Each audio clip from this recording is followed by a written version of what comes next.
I think one of the frequent pushbacks that we get that, okay, AI is good, but what about valuations? And what we have realized is that there is so much media noise around the hype of AI and valuations and the stock markets reaching all-time highs. We forget the actual data for a lot of these stocks. And so I have picked the top stocks that everybody knows, right? I can talk about the index levels and all that, but here there are real examples that you will see that valuation is not actually high. So the first chart on the left-hand side is Meta. Everybody uses Facebook, Instagram, WhatsApp, right? They own all those three. That company is trading at close to its 5 to 10-year lows and potentially all-time lows in terms of valuation. So the only other time it traded below this valuation was, you can see, during the COVID times. After that, it has never traded below its current valuations, right? So valuation for Meta is not an issue.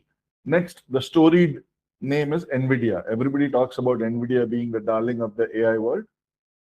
It is currently trading at an all-time low valuation. It has never before traded at these type of levels. Even in the pre-AI era, when it was not such a great company, it just used to make video graphics card, and that also for industry, which only for laptops. It did not make its video graphics card were not used by like iPhones or other phones. So it was only making graphics card for laptops, which was a dying industry even back then. So even in those days, when the only product it was making was not that great of a product, or was not that the growth was not expected to be that good, even in those days it was trading at a higher multiple than what it is trading right now. So two storied stocks. Let's pick another one. Microsoft, trading close to its all-time lows again, or at least compared to the last 10 years. Similarly, Amazon. Amazon is an absolute all-time low right now. So whether AI or no AI, you're going to need somebody to deliver the goods to your home, right?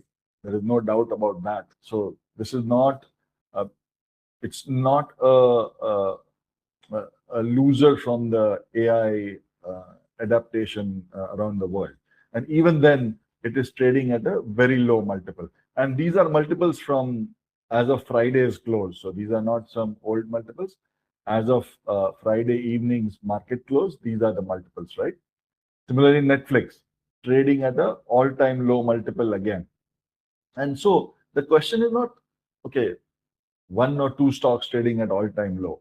The 5 or 7 good names, the top names that you know of in the world, all of them trading at a historic low multiple, or at least a 10-year low multiple at the same time. That is the most important story. One of them may trade at an all-time low multiple because of a stock-specific issue. But all of them trading at a low multiple means that the market is definitely not expensive. And so then the question is, then how come the overall the value of the stock market is at an all-time high versus the valuation multiples is not there? That is because the earnings have grown at the same pace.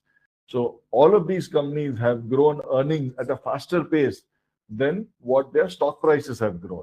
And that's why the earnings multiples have not actually increased. In fact, they have declined because their earnings have grown faster than the growth in the stock price.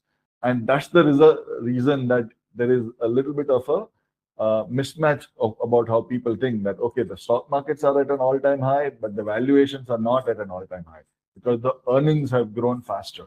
So from a valuations perspective, we do feel that this is absolutely a good time to invest.